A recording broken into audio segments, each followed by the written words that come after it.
स्वर्गलोक अपनी दिव्यता और तेज से चमक रहा था। इंद्र का दरबार इंद्रधनुषी प्रकाश से जगमगा रहा था, जहां देवता अपने अपने स्थानों पर सुशोभित थे। चारों ओर गंधर्व मधुर गायन कर रहे थे और अप्सराएं नृत्य कर रही थीं। इंद्र अपने सिंहासन पर आसीन थे, उनके हाथ में वह दिव्य वज्र था। इस वज्र का तेज इतना प्रबल था कि इसके दर्शन मात्र से ही असुर भयभीत हो उठते थे। लेकिन इस दिव्यता पर एक भीषण संकट मंडरा रहा था। महादानव वृत्रासुर, जो समुद्र की गहराइयों में तपकर अपार शक्ति अर्जित कर चुका था, अब देवताओं की सत्ता को चुनौती देने के लिए उठ खड़ा हुआ। उसकी काया विशाल पर्वत जैसी थी।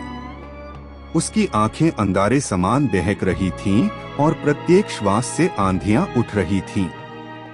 वृत्रासुर ने स्वर्गलोक की ओर प्रस्थान किया। उसके साथ ही प्रकृति का संतुलन बिगड़ने लगा।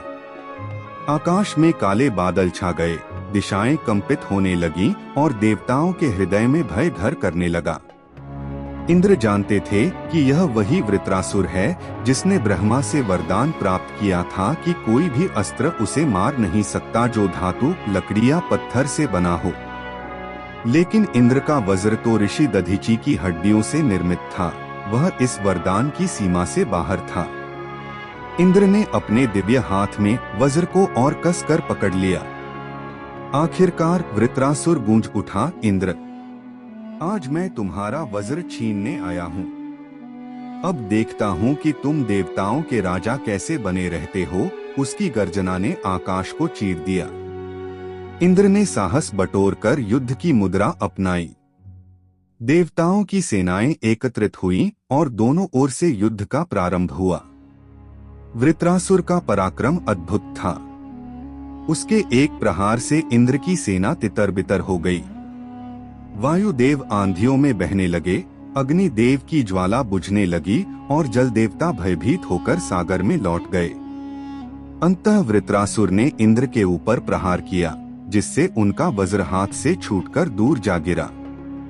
वृत्रासुर ने वज्र को उठाकर अपने हाथों में पकड़ लिया। उसकी आंखों में विजय का नृत्य था। अब इस वज्र का स्वामी मैं हूँ। कोई देवता मुझसे नहीं बच सकता। उसने वज्र को आकाश में लहराते हुए घोषणा की। इंद्र भयभीत और अपमानित होकर पीछे हटे। उनका तेज फीका पड़ गया। देवताओं ने व्याकुल होकर सभा की।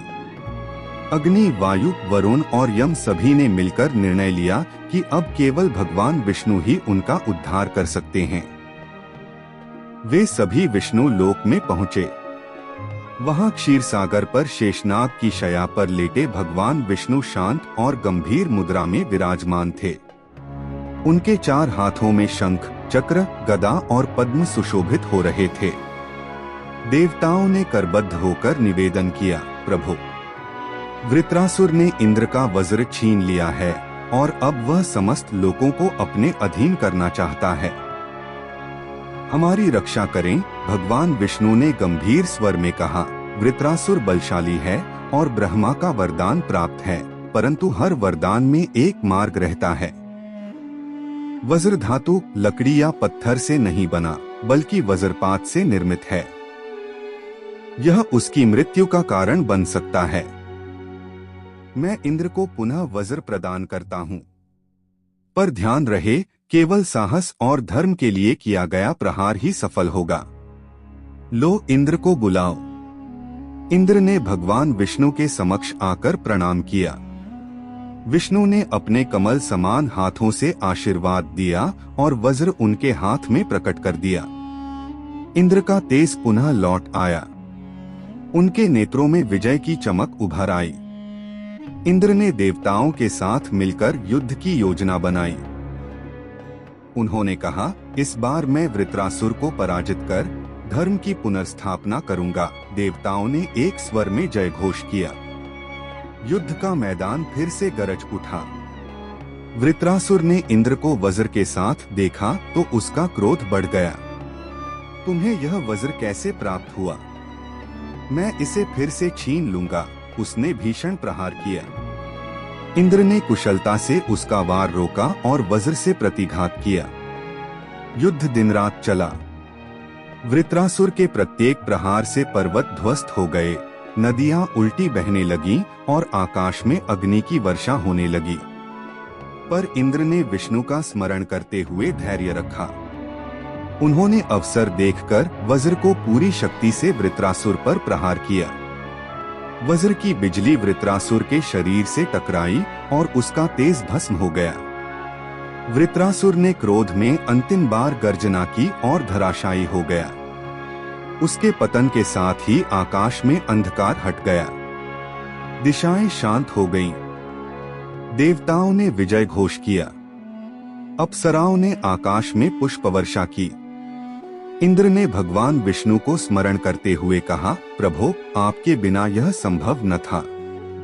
मैं धर्म की रक्षा का व्रत लेता हूँ। भगवान विष्णु प्रकट हुए और बोले, इंद्र, सदैव स्मरण रखना कि शक्ति का प्रयोग केवल धर्म के लिए हो, तभी लोकों में संतुलन बना रहेगा। देवताओं ने विष्णु और इंद्र का जय घोष किया। वज्र पुनः इंद्र के हाथों में सुशोभित हुआ। स्वर्गलोक की दिव्यता लौट आई और धर्म की पुनर्स्थापना हुई।